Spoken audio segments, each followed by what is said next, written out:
നിന്റെ വീട് ഒരു പട്ടിക്കാട്ടിലല്ലേ? അവിടെ എന്താ ഉള്ളത്? മോനെ, നിങ്ങൾ താമസിക്കുന്നതിനപ്പുറത്തും ഇപ്പുറത്തുമുള്ള 2-3 വീട്ടുകാർക്ക് നിങ്ങളെ അറിയുമായിരിക്കും.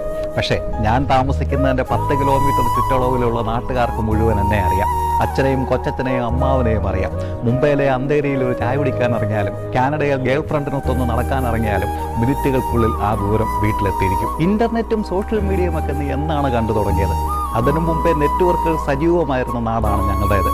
കപ്പക്കമ്പ് വേലിക്ക് അപ്പുറം ഇപ്പുറം നിന്നുള്ള പോസ്റ്റിങ്ങും ഷെയറിങ്ങും ആളുകളെ പിടിച്ച് മെൻഷൻ ചെയ്യലും ടാഗ് ചെയ്യലും ഒക്കെ കണ്ടാൽ സാക്ഷാൽ സുപ്രണ്ണൻ വരെ നാണിച്ച് ഫീഡ് വിടും. പിന്നെ നീ ബാർട്ടർ സമ്പ്രദായം എന്ന് കേട്ടിട്ടുണ്ടോ?